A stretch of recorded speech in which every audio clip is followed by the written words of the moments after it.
Hello everyone, फिर से आप लोगों के सामने हाजिर हो गया वो एक क्राइम के घटना को लेकर। आज जिस घटना को सुनाने जा रहा हूँ, इस घटना में एक लड़का एक जिला में रहते थे। ये वो पूरा कहानी जो है उत्तर प्रदेश का होता है और उत्तर प्रदेश का एक जिला होता है इटावा। और उसी इटावा डिस्ट्रिक्ट का रहने वाला होता है एक लड़का जिसका नाम होता है जितेंद्र यादव। जितेंद्र यादव इटावा में रहते थे, लेकिन वो उसका जॉब जो है लग जाती है बरेली में, जो एक उत्तर प्रदेश का ही दूसरा डिस्ट्रिक्ट होता है। तो वो काम के सिलसिले में बरेली में जाकर रहने लगता है और एक कंपनी में काम करता है। लेकिन जिस जगह पर वो काम कर रहे होते उसी जगह पर कई दिनों तक वो रहकर काम कर रहे थे। वहाँ के आसपास के लोगों से उसका जान पहचान हुई। इतने में एक लड़की के साथ भी उसकी जान पहचान हुई। उस लड़की का नाम होता है ज्योति। ज्योति के साथ उसकी दोस्ती हुआ। धीरे धीरे ये दोस्ती आगे बढ़ा, प्रबंध चढ़ा और फिर जो होता है दोनों जवान थे और दोनों के बीच में प्यार हो गया।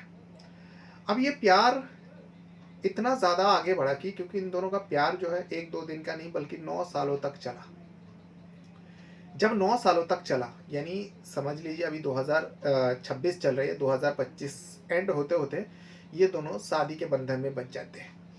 यानी 9 साल पीछे कर दो तो 2016 से इन दोनों के बीच में पहले दोस्ती हुआ, फिर परवान चढ़ा, फिर प्यार हुआ, फिर दोनों में शादी करने का फैसला किया। आखिरकार 25 नवंबर 2025 को ये दोनों ज्योति और जितेंद्र जो है शादी कर लेते हैं। परिवार वाले को सबको पता है, सबको बताते हैं, राजा मंदी से शादी हो जाती है। लेकिन शादी होने के बाद वो लड़का को उसी बरेली में रहना था क्योंकि उसका काम था। और जिस लड़की से उसका शादी हुई थी वो भी उसी जगह पर जॉब किया करती थी, क्योंकि वो जो ज्योति होता है, ज्योति रोडवेज में कंडक्टर के तौर पर काम किया करती थी। तो दोनों पति पत्नी का काम उसी बरेली में होता है। और वे दोनों शादी करने के बाद उसी बरेली में एक पुलिस थाना लगता है, इज्जत नगर पुलिस थाना। और इसी इज्जत नगर पुलिस थाने के अंदर एक कॉलोनी लगता है, कैलाशपुरम कॉलोनी। कैलाशपुरम कॉलोनी में एक रूम जो रेंट पर लेते हैं, एक कमरा लेते हैं और दोनों पति पत्नी वहाँ पर रहने लगते हैं। शादी को अब 25 तारीख को शादी हुई थी नवंबर को। अब धीरे धीरे दिन बीता, साल खत्म हो गया। यानी 2025 का साल खत्म हो गया, 2026 आ जाती है और जनवरी महीना आ जाती है। 26 जनवरी 2026 को पति पत्नी के बीच में थोड़ा बहुत कहा सुनी हुई और कहा सुनी आगे बढ़ा। और ये कहा सुनी इतना ज़्यादा आगे बढ़ा कि पत्नी ज्योति ने अपने पति को मौत के घाट उतार दी थी उसी कमरे में। उसके बाद ये पूरी जानकारी वो अपने मायके वाले को देते हैं। मायके वाले ने बेटी को बचाव के लिए, क्योंकि बेटी ने अपने पति को मार डाला, महज 62 दिन हुआ था शादी को। तो अब मायके वाले ने अपने बेटी को बचाने के लिए उस जितेंद्र यादव के बॉडी को सबसे पहले तो छुपाना चाहा। फिर इन लोगों को लगा अगर छुपा भी देंगे तो आज नहीं तो कल पकड़ा ही जाएंगे और पुलिस खुलासा कर देंगे। क्योंकि जब जितेंद्र किसी को दिखाई नहीं देगा, मिलेगा नहीं, तो पत्नी के ऊपर ही ज़्यादा पुलिस का शक होगा और पकड़े जाएंगे, सब कुछ चौपट हो जाएगा। तो इसलिए उन लोगों ने पत्नी के साथ मिलकर, ज्योति अपने पूरा परिवार के साथ मिलकर, बाकायदा उसके माँ, उसके पिता और उसका एक भाई भी होता है, इस क्राइम में शामिल हो जाता है और अपनी बेटी, अपनी बहन को बचाने के लिए उस जितेंद्र यादव के बॉडी को सुसाइड दिखाने की कोशिश करता है। और यहाँ तक देखिए, इसमें पुलिस वाला जब एंट्री होती है, पुलिस आती है, पुलिस को भी लग गया, पड़ोसी को लग गया, सबको लग गया, हाँ उस जितेंद्र ने सुसाइड कर लिया। लेकिन जितेंद्र का जो परिवार होता है उन लोगों ने थोड़ा बहुत शक जताया। जितेंद्र का एक भाई होता है, जितेंद्र का एक दोस्त होता है, पुलिस के सामने कुछ बातें बताया। उसके बाद अब सुसाइड है तो पोस्टमार्टम होना जरूरी है, पोस्टमार्टम के लिए भी गए हुए थे। जब पोस्टमार्टम का रिपोर्ट आती है तो सारे खुलासा हो जाती है।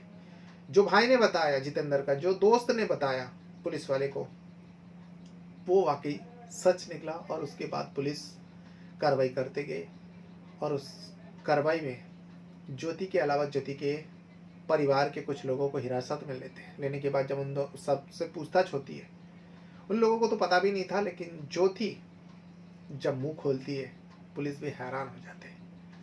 जो महज शादी को 62 दिन बीता था और 9 साल का प्यार को वो इस तरीके से मौत के घाट उतार देगी, पुलिस को भी नहीं, यकीन नहीं हो रहा था।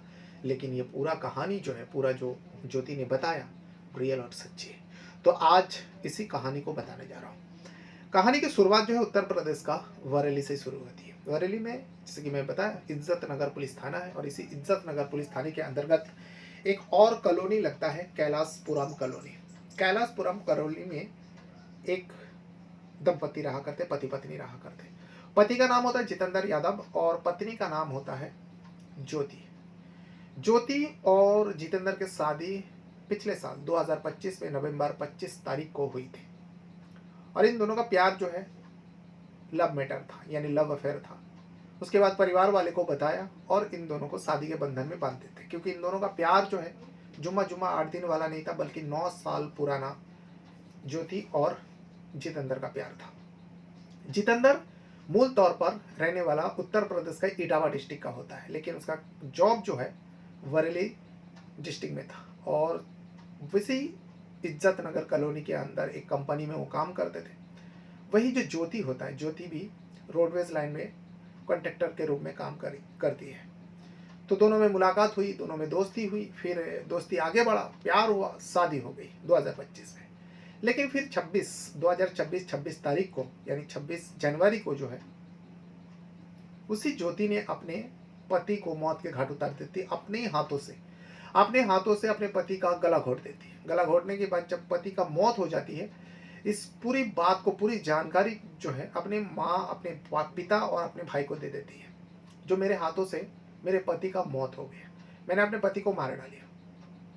सुनने के बाद जो माँ, पिता और भाई होते, बड़े आश्चर्य हुआ, जो ऐसा कैसे कर सकती है। शादी को महज 2 ही महीना हुआ, क्योंकि 62 दिन हुए थे। उसके बाद माँ बाप और भाई ज्योति के कमरे में आ जाते, क्योंकि ज्योति और जितेंद्र जो है कैलाशपुरम कॉलोनी में एक रूम लेकर रह रहे थे। वहाँ पर आ जाते, आने के बाद वाकई देखते हैं कि जितेंद्र का बॉडी पड़े हुए है और ज्योति जो है उसी के बगल में बैठी हुई है। जैसे परिवार के लोग आते, ज्योति पूरी बात बता देते, जो मैं गला दबाकर गुस्से में अपने पति का मौत के घाट उतार दिया। अब क्या करूं मैं, मुझे समझ में नहीं आ रहा है। सबसे पहले चारों ने डिस्कस किया, चलो जो भी हुआ, अब उसको वापस तो नहीं ला सकते, लेकिन हाँ, इस जितेंद्र को बॉडी को छुपाना है, नहीं तो तू पकड़ी जाएगी और तेरा जेल हो जाएगा। अपने बेटी को बचाने के लिए इन सारे परिवार के लोग, माता पिता और भाई कूद पड़ते हैं।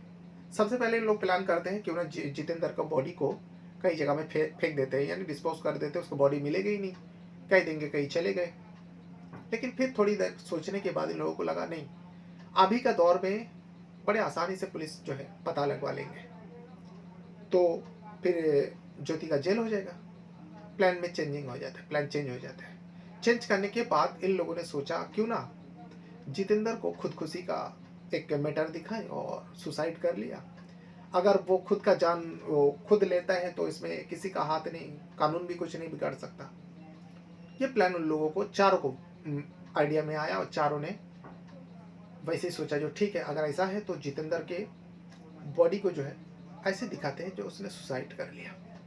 सबसे पहले तो जितेंद्र का बॉडी को खींचकर कमरे के अंदर ले जाया जाता है और उसका मफलर से, क्योंकि सर्दी का मौसम है, मफलर से उसका बॉडी को किसी ऊंची जगह में एक टांग देते, बॉडी को मतलब उस मफलर को फंदा बनाकर जितेंद्र का गले में लगा देते और उसकी जबान भी बाहर लेकर आ जाते और उसके बाद एक टूल जो है उसको पैर के पास रख देते, ताकि लगे जो इसी टूल पर चढ़कर जितेंद्र ने खुदकुशी किया, फांसी लगाया। अब फिर वहां से तीनों लोग चले जाते हैं, यानी ज्योति के माँ, पिता और भाई। इस पूरा कार्यक्रम को तैयार करने के बाद वहां से चले जाते हैं और उसके बाद रह जाती है काम ज्योति का। ज्योति आप रोना, चिल्लाना, चीखना शुरू कर देते हैं।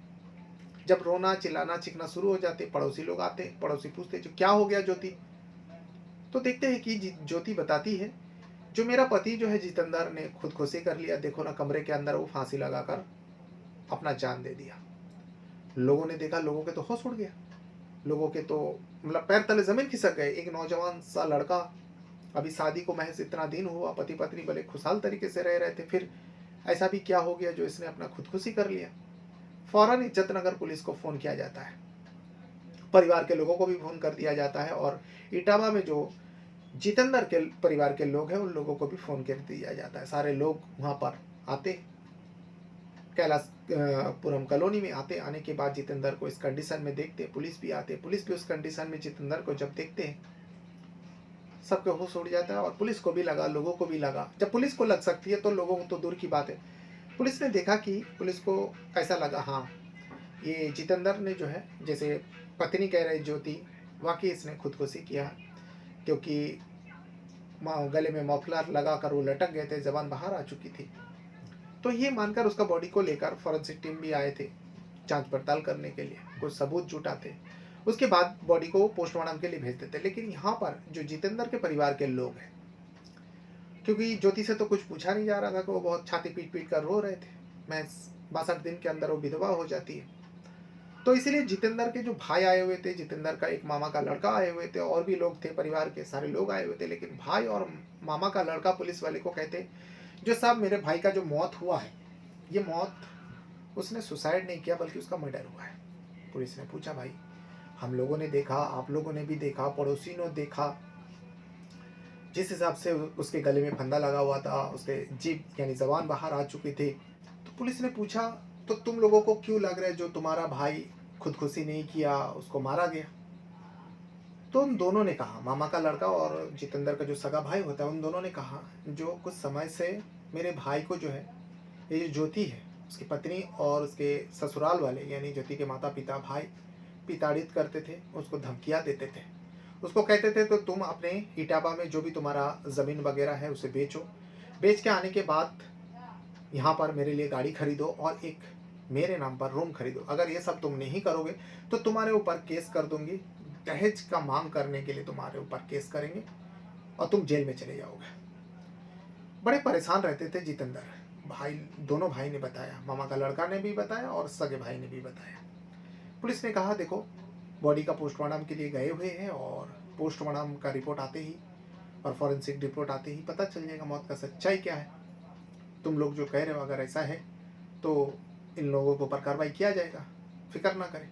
ये सारी बात पुलिस ने जितेंद्र के भाई लोगों को बताया, परिवार लोगों को बताया। लेकिन पुलिस को भी लगा नहीं, ऐसा नहीं हो सकता। जिस हिसाब से पत्नी रो रही है और 62 दिन के अंदर इतना दिनों का लोगों का लव अफेयर था, पुलिस को पूरा खंगाला। ज्योति का मोबाइल का सीडीआर निकालते भाई लोगों के कहने पर, बस शक के बिना पर, और सुसाइड का मामला दर्ज किया था। और फिर जब रिपोर्ट आती है यानी पीएम रिपोर्ट, पोस्टमार्टम रिपोर्ट आती है और फॉरेंसिक रिपोर्ट आती है, वाकई पुलिस का होश उड़ जाता है। भाई दोनों भाई ने जो कहा था पुलिस को लगा, पुलिस को लगा ही नहीं बल्कि यकीन हो जाता है, जो भाई लोगों ने जो भी कहा ये सच है। इस जितेंद्र को मारा गया था क्योंकि जितेंद्र का पहले गला दबाया गया, उसको मौत के घाट उतार दिया गया, फिर उसके बाद उसको फंदे पे लटकाया गया। अब पुलिस जो है उस सीन को रिमाइंड करने लगी जहां पर पहली बार पुलिस आए थे और जितेंद्र का बॉडी लटका हुआ था, उस सीन को याद किया पुलिस।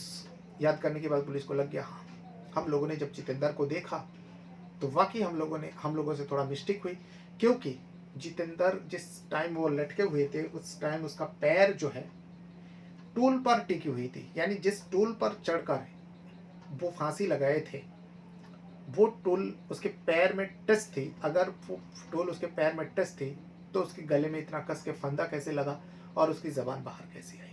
पोस्टमार्टम से साफ क्लियर हो गई थी, जो इसको पहले मारा गया फिर लटकाया गया। और यहाँ भाई दोनों का तहरीर थे, ये सब बारे में भाई ने जितेंद्र ने बताए थे, अपने भाई दोनों भाई को बताए थे। तो पुलिस अब परिवार के लोग यानी जो ज्योति होता है जितेंद्र के ससुराल वाले को पूछताछ करते हैं और उन लोगों का सीडीआर, वहाँ के गली का सीसीटीवी कैमरा खंगालते हैं। जिस दिन ये घटना हुई थी 26 तारीख को, उस दिन का सीसीटीवी में पता चला, फुटेज में, गली का फुटेज में पता चला, हाँ ज्योति का माता पिता और ज्योति का भाई ज्योति के कमरे में आए हुए थे रात को। 25 और 26 जैन के रात को आए हुए थे और रात हुई थोड़ी देर में निकल चुके थे। मौत का जो टाइमिंग था उससे बिल्कुल कुछ ही पलों में वो लोग आए हुए थे। ये सारे मैच हुआ। ज्योति का लास्ट कॉल देखा गया, लास्ट कॉल जो है उसके परिवार को था, यानी जितेंद्र का जब मौत हुई थी उसके मौत के थोड़ी देर बाद वो अपने परिवार से बात किया, फिर थोड़ी देर बाद उसके परिवार उस गली में देखा जाना, सारे सबूत मिल रहे थे, जिसके चलते पुलिस जो है अब परिवार को उठाते, ज्योति को उठाते और पूछताछ करते। हर मुजरिम के जैसा इन लोगों ने भी झूठ से ही शुरुआत किया, लेकिन पुलिस के पास सबूत थी, फॉरेंसिक रिपोर्ट थी, सीसीटीवी फुटेज थी, सीडीआर थी। ये सारे सबूत जब उन लोगों के सामने रखा जाता है और उन लोगों से जब पूछा जाता है, आखिरकार ज्योति अपना गुनाह कबूल करती है। हाँ, मैंने ही अपने पति को मौत के घाट उतारा। मौत के घाट उतारने का पीछे का जो वजह है वही वो दोनों भाई ने जो बताया था।